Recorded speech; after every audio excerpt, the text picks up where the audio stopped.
Welcome to Inside Badger Nation on Madison CW. Now your hosts, Ben Wargle and Phil Dawson.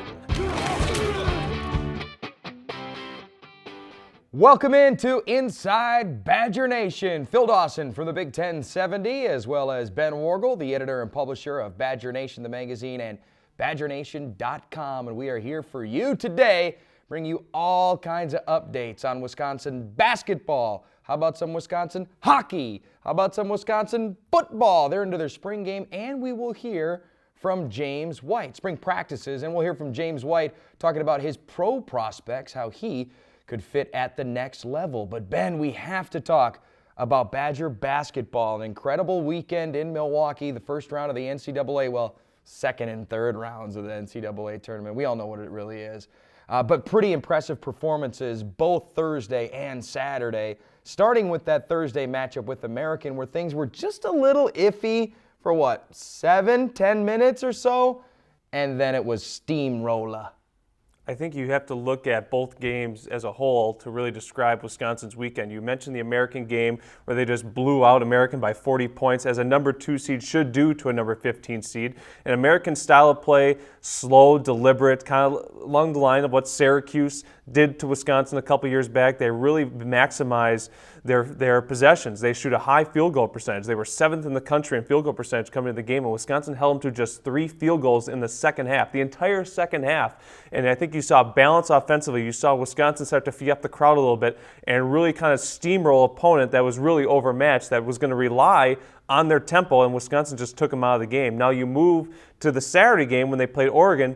180 style of preparation for this game with Wisconsin and Oregon, because Oregon has one of the fastest tempos in the country, over 80 points a game, a lot of really good weapons. Their fast break points, their transition opportunities, just a complete 180 for Wisconsin in terms of prep. Yet Wisconsin can beat American playing a slowdown style, and then they can beat Oregon playing an up-tempo style to move on to the Sweet 16. I thought that was the most impressive takeaway of the weekend, especially against American. Yeah, and also in that Oregon game, having to come back from 12 points down at the half and being able to stop them, who had 19 fast break points in that first half, 0 in the second half. The defensive effort is really what managed that victory for Wisconsin. As they shoot 48% in both the first half and second half, but they are able to slow down an Oregon team that shot 56% in the first half down to 40% in that second half. It was an incredible performance, and really the atmosphere by itself, haven't been in many atmospheres like that. I can't think of one personally that was a better environment that went along with the game itself. I think about the Duke game here at the Kohl Center in Madison, but there's not many that live up to the hype that one had the atmosphere and environment that surrounded it, and the game itself with so much on the line, big plays from big players, 5 players in double figures, all 5 starters in double figures for the Badgers. Really impressive night. Yeah, we were sitting right next to each other. It was hard to talk just because of how loud that venue was. I can't remember a venue that Wisconsin is playing that has been louder. Talking to some Marquette beat writers, they can't remember a game at the Bradley Center that had been louder than what that game was on Saturday night. And I think the crowd had to have helped that game for Wisconsin. I think Wisconsin is going to be a good team regardless of where they play, and I think Wisconsin probably could beat Oregon in a number of venues. But just with the way that crowd lifted Wisconsin, down 14 at one point in the first half, down 12 at halftime, like you mentioned, for them to come back and the way they did really showed that toughness. You mentioned the 56% for Oregon. They also shot 56% from three-point range, and Wisconsin really got into the shooters in the second half, made some big defensive steps. Douye Ducon was said to have the play of the game when he took a charge on Elgin Cook, the former Milwaukee Hamilton star. But I think the other key aspect of that game was late in the game, about over a minute left, Wisconsin on one series gets 3 offensive rebounds to keep a possession alive. Trayvon Jackson starts to drive to the paint, kicks it to Ben Bruss, who hits a three-pointer for the school record, his 228th three-pointer, puts Wisconsin up for good in that game. The building just erupted for Wisconsin and pushed them to another Sweet 16, the 6th for Bo Ryan and the 7th since 2000. All right, another takeaway, though, is that Oregon, also in that American game, going back to the Michigan State game, slow starts for Wisconsin.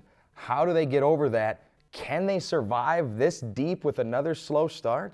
Well, I think what you saw in the two games against American and Oregon was Wisconsin adjusting to a tempo. I mean, we don't see that very often with American, that slowdown type style. And I think with Oregon, too, you don't see that up-tempo style in the Big Ten. So I think it's one of the things that Wisconsin really had to focus in on for a period of time. Against American, it just took them 7 minutes. Against Oregon, it took them 20. The Michigan State game was just a game where they just kind of got hit in the mouth and weren't able to adjust to it. And I think they took that as a learning lesson that you need to come out aggressive. Now, they've been able to get away with it the 2 times. Now they play Baylor tonight. The game will be interesting, say the least. And then if they can get past that, you're going to play an Arizona team, which has been #1 in the country for long stretches, and a San Diego State team that's playing just up the road in Los Angeles, in the Anaheim area. So without question, if Wisconsin is going to make it to the Final Four in North Texas, you've got to have a quick start. You've got to be able to counter those punches early and often. Yeah, we will see what happens tonight, obviously. Any way you look at it, though, I think this was the point that people expected them to get to,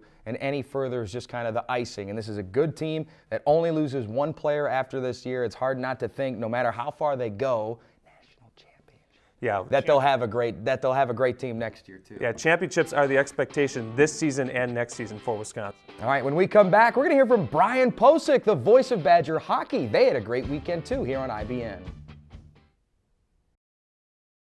Welcome back to Inside Badger Nation. The Wisconsin men's basketball team has been getting a lot of publicity around the state of Wisconsin the last couple of weeks, but now it's the Wisconsin men's hockey team's turn.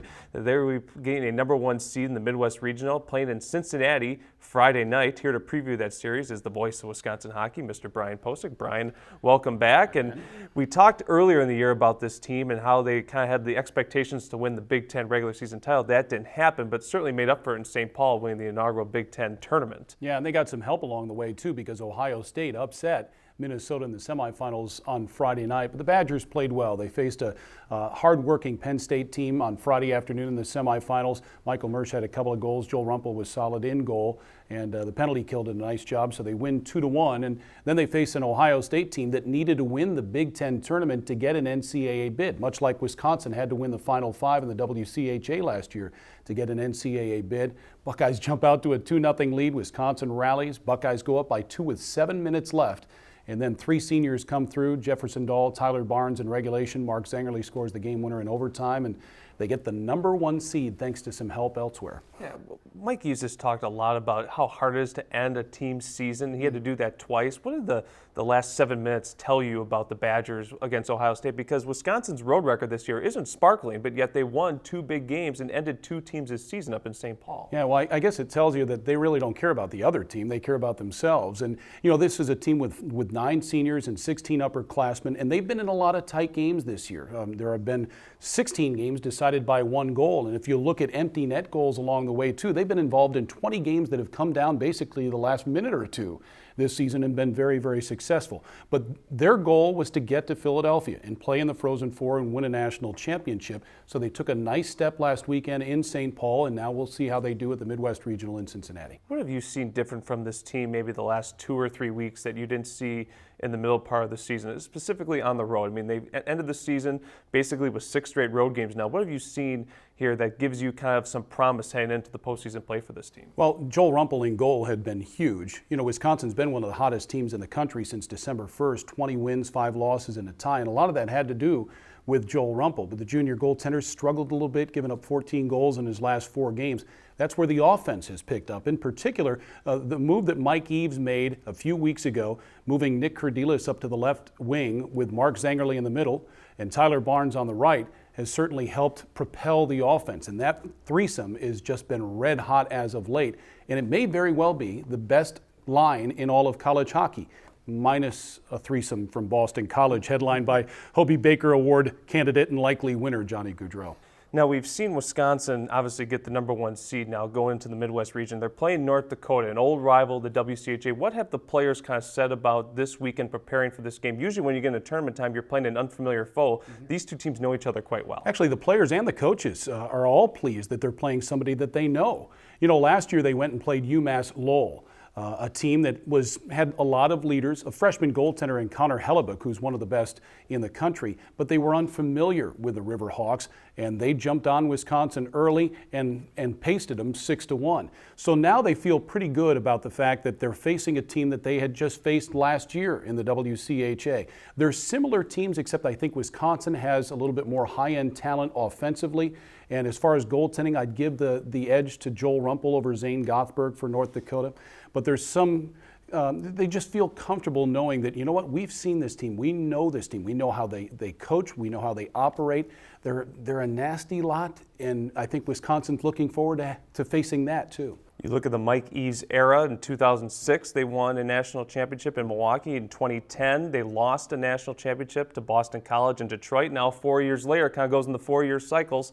How does this little pod that Wisconsin has, how does that set them up to get to Philadelphia? And can this team win another national championship? Well, a lot of people believe they can because of the experience factor. And again, if Joel Rumpel plays or is on his game, I would assume that they would get to Philadelphia.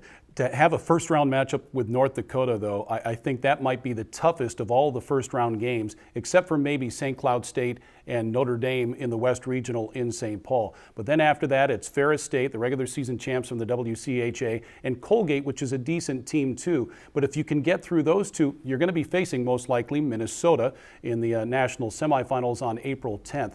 You know, I don't like to predict hockey games because hockey is so much different than football, basketball, or baseball, quite honestly. The puck is small, the ice is slippery, and there are small little spaces that you just don't know where the thing's going to go. A bad bounce, a bad call, you never know what might happen, a bad shift, or maybe not making the right line change when you have the last line change could cost you a hockey game. And so I'd like to tell you that Wisconsin's going to win. I have no clue who's going to win this thing, and I have no problem telling you that either. That's Brian Posick, Wisconsin hockey on Friday. You can listen to his predictions too. Pregame starts at what, 6:30? 6:30. Puck drops at 7. Yes, sir. 1310 WIBA or on iHeartRadio. More of Inside Badger Nation after this with James White and his pro prospects. The Wisconsin Badgers have long been known for their stable of running backs, and one who was part of that stable, and a real stable part of that stable, was James White. Well, up next for him, the NFL, or so he hopes. Here's our conversation on IBN with former Badger running back James White. Here now with James White, Wisconsin Badger running back, and of course hoping to be in the NFL sooner than later, James. Tell me what, now this is pro timing day, a little bit different than the combine. Take us back though to Indianapolis. What's that experience like? It's a great experience. Get to see the best college football players across the nation, get to compete against those guys, meet new friends, share stories, so it's a lot of fun. Do you spend like the whole week there? Is it just a couple of days? How active are you? You're there about 3 days, meeting with coaches, doing drug testing, getting MRIs, all different types of stuff, psychological testing. I mean, it's a grind, but you know you've been dreaming about this all your life, so you're gonna go do it and do it to the best of your ability. Anyone challenge you to like Connect Four or anything like that? No. I don't have any crazy stuff like that. At the Senior Bowl, the craziest thing I got asked, what can you build with a brick? But that wasn't too bad. Oh, you had to come back with like 100 different answers or something? I had like 4 in like a minute. It was pretty bad. He shocked me with the question. So now, obviously, you did pretty good work there at the Combine, right? How did the numbers stack up compared to today? What makes it a little more comfortable here? Because, you know, tell the folks too that you had between after the season and then the Combine stuff, you go down to Florida to do all the workouts. Yeah, I trained at Pete Bonaritos back in Florida. It's like 15 minutes from my house, so I trained with him in high school too. So sure. I was very familiar with him. But it was a great process.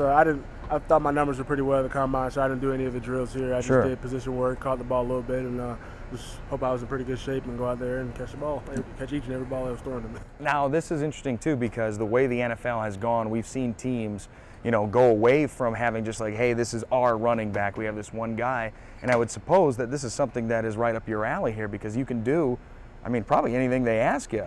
Yeah, for me, I want to be a versatile player, guy that can catch the ball in the backfield, block, get split out, receiver, run inside, run outside.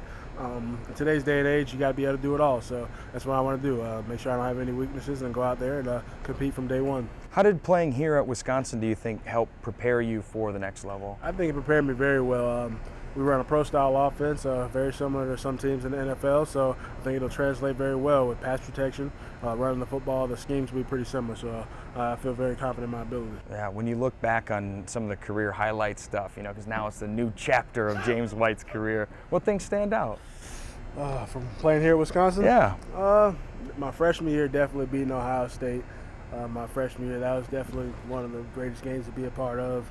And winning 3 Big Ten titles, that's very special as well. Yeah, it certainly is. And now when you get here doing the combine and the pro day stuff, what happens? What's the next step now? I mean, is it talking to teams, and what kind of things do they want to know? After this, get some individual workouts if teams invite you out there, or work me out here and train, stay in shape, and play the waiting game, wait for the draft, hopefully hear your name called. Now, once you get to, as we're waiting for this NFL thing to happen, this is obviously something that I think a lot of kids dream about. What would it mean for you to make the NFL?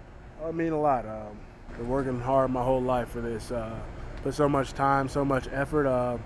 You want to go out there, just hopefully hear your name called. It'll be a dream come true.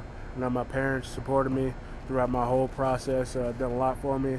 Probably done a lot for me than most kids, so I definitely don't take that for granted. I want to go out there and be able to give them a gift or something. Buy that new house or car or whatever it is, something for them. Got to repay that. Yeah, no doubt about it. And once we look, final question for you in terms of getting everything done and all your work here, finishing up and getting to that level. Where do you want to be? What kind of ideas do you have for your future? My rookie year, I'm a big guy to play a lot of special teams and compete with the running backs that they have. Fight for a role in the offense.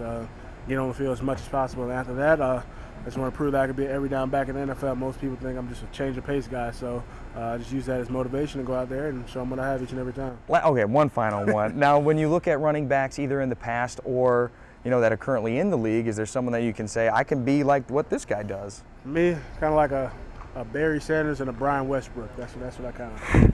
Yeah. Heard it here. All right. James, wish you the best of luck, man. Always great. That's James White.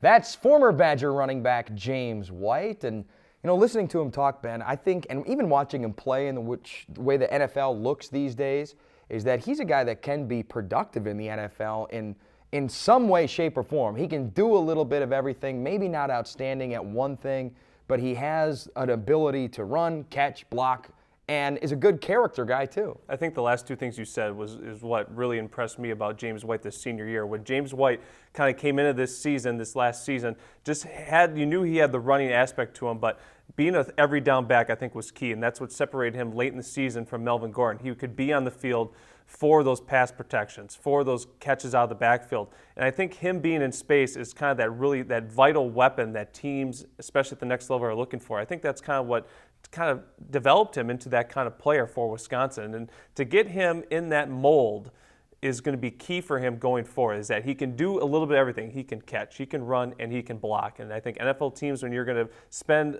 all the resources to get a guy in, you want a guy who can do all 3 things well. I think that's James White. Well, and how about 2, the fact that he has been through how many different combinations of running backs that he's worked with. So that he can step into a system and be comfortable with whatever role he can provide, whether it's change of pace, whether it's feature, whether it's he's a third down, whatever it may be. He's worked with a bunch of different running backs because we're talking about a kid who was the Big Ten's freshman of the year and then behind players and then finally getting that lead role as a senior. Yeah, worked with a couple different offensive coordinators, had a couple different head coaches. Just a guy who really just showed the moxie and the dedication to his craft. He had plenty of opportunities where he could have transferred, been the starter somewhere else. He stuck it out, and I think he's a better running back because of it. All right, when we come back, we're going to talk more Wisconsin football as Badgers football into their spring practices. We'll detail it all for you next, right here on IBN.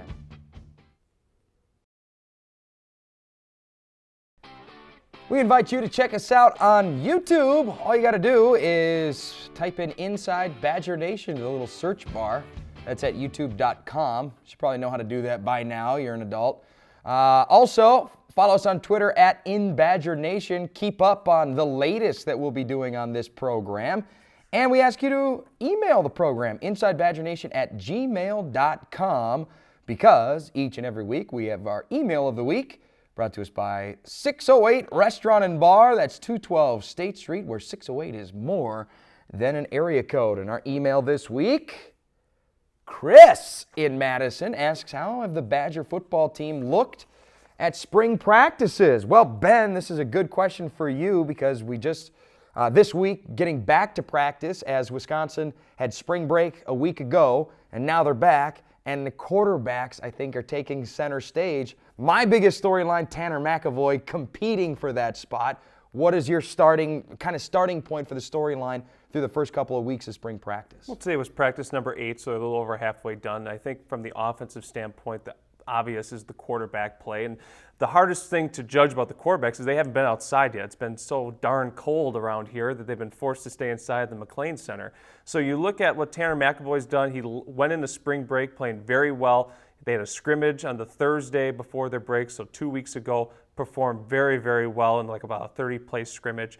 Joel Stave was cleared for full reps this week, looked really good on Tuesday's practice. I think that it's going to be important for him to really get back up to speed. I mean, he's missed so much time just to get himself back acclimated to the offense, get back in the quarterback battle. Bart Houston, too, has looked really good throughout spring. The big concern I have from the offensive standpoint is the receivers. Where are the wide receivers going to come from? We know Kenzel Doe can make plays. He had a rough year last year, especially, had some hamstring problems. Just really didn't look that good at times. Jordan Frederick left practice on Tuesday with his right arm in a sling. That's never a good thing. Rob Wheelwright has missed 6 practices in a row. So there's just no depth there with the Wisconsin's wide receivers. The running backs look good. The tight ends look good. I think tight end can be a position of strength this year, and especially the offensive line. They have a lot of guys missing right now on the offensive line, recovering from off-season surgeries and injuries and whatnot. So the depth there is a concern, but I don't think it'll be a concern going into the season. Defensively is where the big changes have been made. Dave Aranda said last year Wisconsin blitzed 40% of the time and didn't get as many sacks and tackles for loss as 2 years ago when Chris Ash's defense only blitzed and put pressures about 7% of the time. Right. So a huge jump or a huge decrease, I should say, in just pressure on the quarterback. So what Aranda has done is move the strong safeties to outside linebackers into inside linebackers, and inside linebackers up to defensive ends. He couldn't do that last year with the 3-4 just because the amount of personnel Wisconsin had that were returning just bigger body guys. So now he's trying to get a little quicker, a little speedier, a little bit more athletic at some of those positions. Wisconsin's not going to be the biggest defense we've seen in the last couple of years, but they certainly are going to be quick and athletic and hopefully bring more pressures that can really maximize the use of that 3-4 defense. And I think another thing to keep an eye on is to see who will emerge, and we may not find out to the spring game, as leaders, because this is a team that is probably searching for those leaders still because so many departed from the team that was there a year ago. And then what do we even expect at the spring game if there's not going to be much hitting, not going to be much running with the running backs, and if all those wide receivers are injured, then who are they going to throw the ball to? So we'll find out. We'll find out. That's going to do it for us today. We appreciate you joining us. This has been Inside Badger Nation. That's Ben. I'm Phil. We'll talk to you next week right here.